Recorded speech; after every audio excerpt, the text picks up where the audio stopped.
Assalamualaikum warahmatullahi wabarakatuh. Perkenalkan, saya Miftahul Khairam Habibi.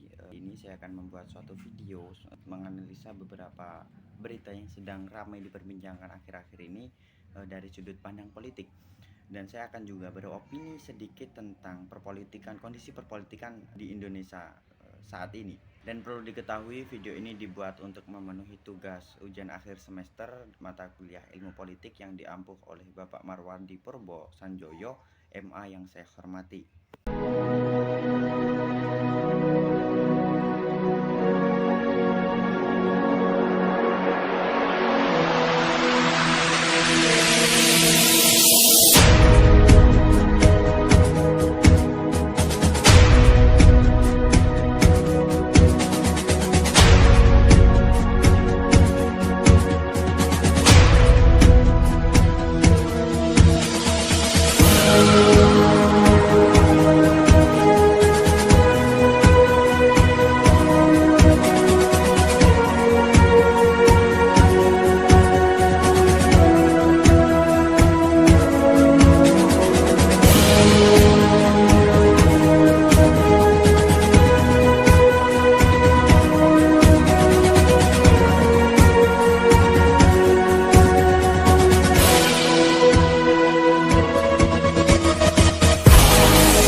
This event will be a stepping stone for SME in Solo to get recognition and interest from the European market.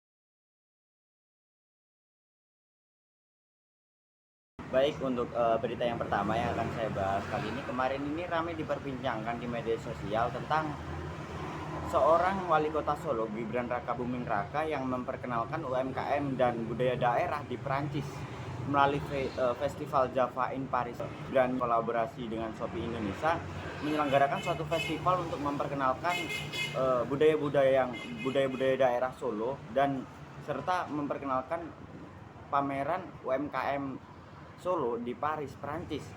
Ini merupakan satu langkah yang cukup baik sebagai gerbang pembuka untuk budaya-budaya Indonesia yang lain untuk diperkenalkan kepada budaya Eropa, bahwa budaya Indonesia ini pantas untuk dijadikan atau dilirik sebagai suatu budaya yang diakui oleh UNESCO. Lebih khususnya pada budaya batik. Kemarin ini juga ramai diperbincangkan soal batik yang hampir diakuisisi oleh negara sebelah, dan perlu ditekankan lagi bahwa batik ini suatu identitas bangsa Indonesia yang harus dilestarikan. Jadi kita sebagai generasi muda harus benar-benar menjaga kebudayaan batik yang memang berasal dan menjadi satu identitas bangsa Indonesia.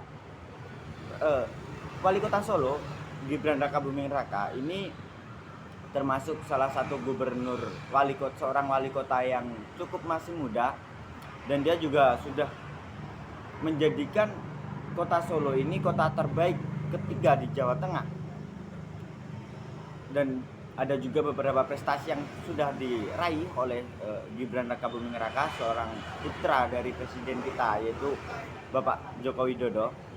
Bahkan kemarin ramai diperbincangkan juga seorang tokoh politikus dari partai PDIP, Puan Maharani, dan memberikan saran kepada Gibran untuk menjadi kader pemilihan 2024. Tetapi Gibran untuk fokus terlebih dahulu untuk membenahi daerah-daerahnya, untuk memajukan daerah-daerah Kota Solo, karena pemilihan tersebut masih lama, yaitu kalau nggak salah 2024. Dan sekarang ini bertepatan tanggal 21 Juni 2022, ulang tahun Presiden kita, Bapak Joko Widodo. Selamat ulang tahun, Bapak. Dan ada satu berita yang cukup menarik yang ingin saya bahas. Kemarin ini ramai diperbincangkan soal pengesahan RUU KUHP, dan ada aliansi BEM Indonesia memberikan hadiah kepada Bapak Presiden berupa demo atas penolakan pengesahan RUU KUHP ini. Ini cukup menarik karena biasanya orang berulang tahun itu diberi kado hal-hal yang diinginkan, tetapi ini lucu, sedang ulang tahun diberi sebuah kado berupa demo penolakan pengesahan RUU KUHP. Ini kabar yang cukup menarik bagi saya karena bahkan mungkin satu-satunya orang yang diberi hadiah pada saat ulang tahun berupa demo, yang biasanya diberi hadiah berupa mobil, hal-hal barang-barang yang berharga dan lain-lain sebagainya, tetapi ini diberi hadiah berupa demo. Itu hal yang cukup lucu bagi saya karena masih bahkan fakta baru yang bisa dijadikan satu pembahasan. Seseorang yang berulang tahun diberi kado berupa demo penolakan RUU KUHP.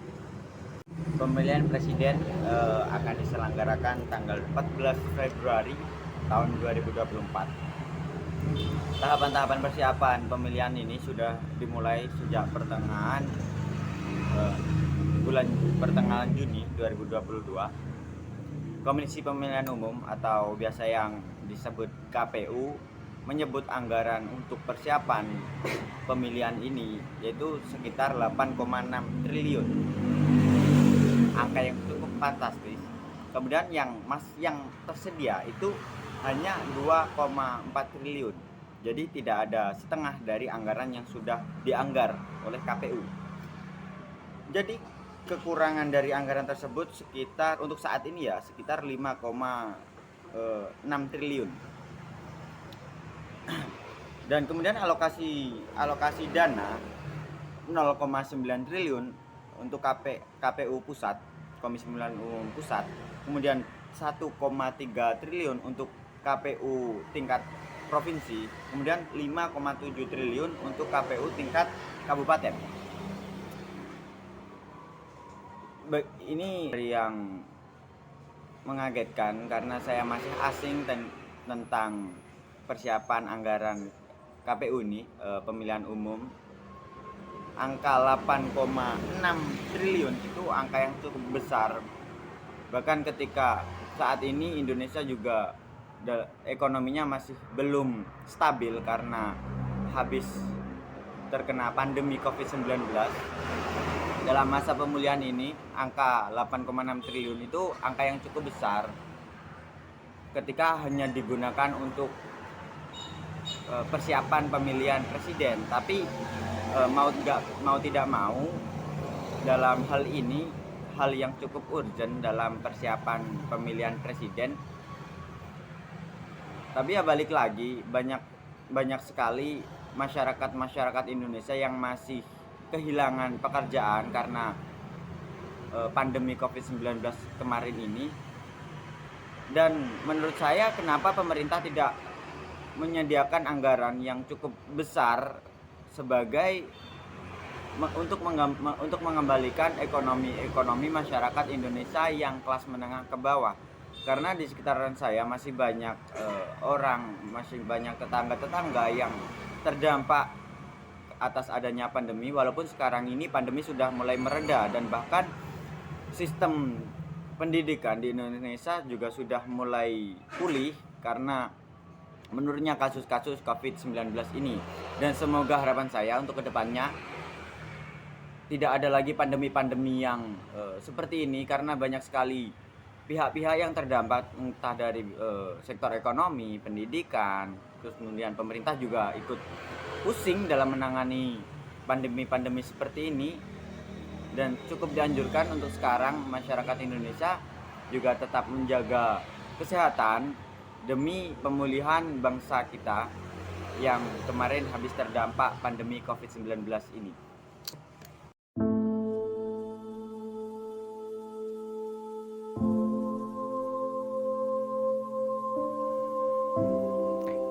Indonesia merupakan negara kepulauan yang menyangkup dari 17.000 pulau yang dihuni oleh sekitar 255 juta penduduk.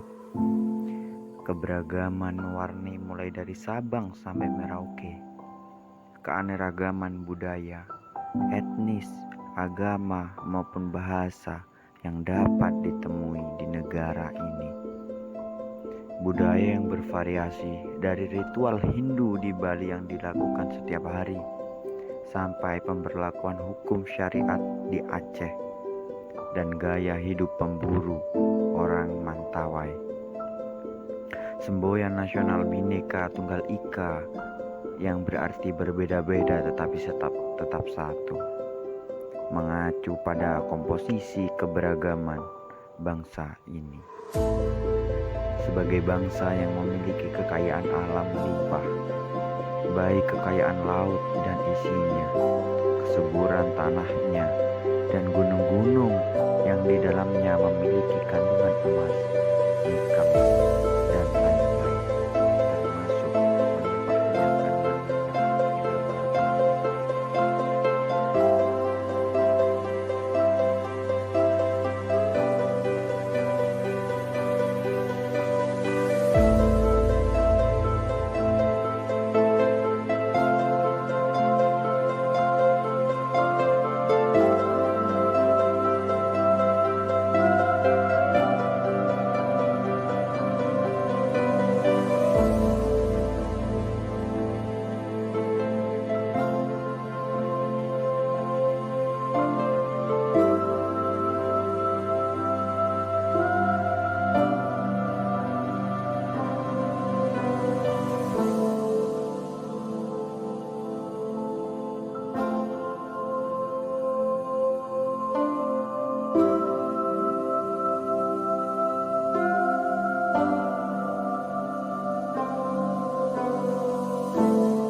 Untuk pembahasan yang kedua, yaitu saya akan beropini sedikit tentang kondisi perpolitikan di Indonesia saat ini. Indonesia saat ini ditandai dengan kedaulatan rakyat, yang rakyat berhak untuk mengemukakan pendapat-pendapat mereka tentang bagaimana kedepannya perpolitikan Indonesia ini akan berjalan. Dalam setiap 5 tahun sekali, masyarakat Indonesia memperoleh suatu hak untuk memilih pemimpin yang akan mengatur berjalannya bangsa Indonesia 5 tahun ke depan. Sejak berakhirnya Orde Baru yang dipimpin oleh Presiden Soeharto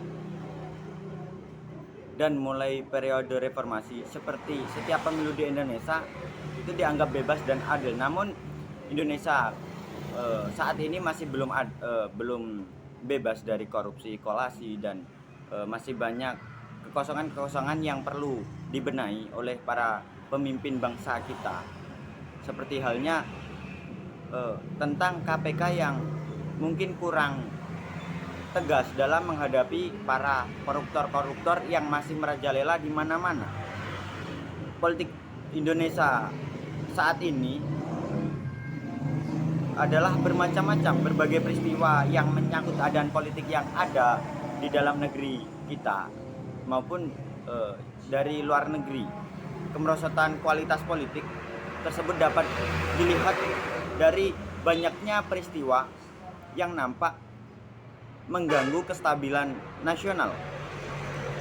Setelah di bawah pemerintahan otoriter selama 30 tahun lebih, politik Indonesia mengalami proses pemburuan untuk memberikan kekuatan lebih banyak kekuasaan.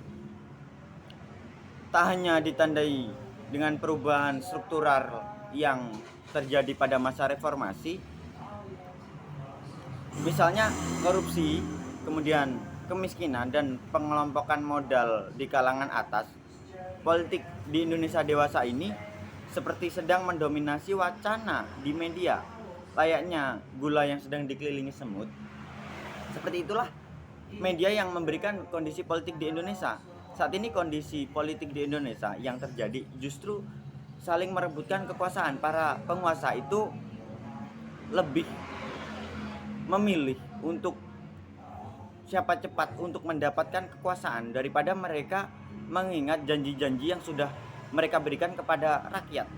Karena itulah banyak sekali penguasa-penguasa yang lupa akan janji-janji mereka dengan atas yang diberikan kepada masyarakat Indonesia. Dan kebetulan pula bangsa kita setelah dilanda oleh pandemi selama kurang lebih 2 tahun ini, khususnya dalam bidang sektor pendidikan dan ekonomi masih belum stabil.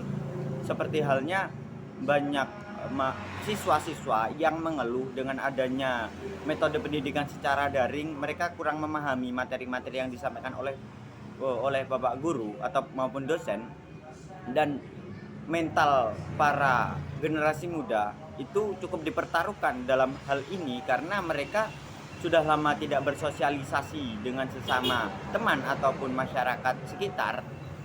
Ini menjadi PR yang cukup penting bagi pemerintah untuk menanggulangi bagaimana mengembalikan kondisi mental generasi kita. Kemudian dalam sektor ekonomi juga masih belum stabil karena banyak masyarakat Indonesia yang kehilangan pekerjaannya karena adanya pandemi. Pemerintah harus cepat menanggulangi hal ini untuk pengembalian sektor ekonomi masyarakat Indonesia. Mungkin itu opini sedikit dari saya yang beropini tentang kondisi pemerintahan di Indonesia dewasa kali ini. Mungkin cukup sekian video dari saya. Mohon maaf bila ada pengucapan yang kurang berkenan di hati para pemirsa. Billahi taufiq wal hidayah. Wassalamualaikum warahmatullahi wabarakatuh.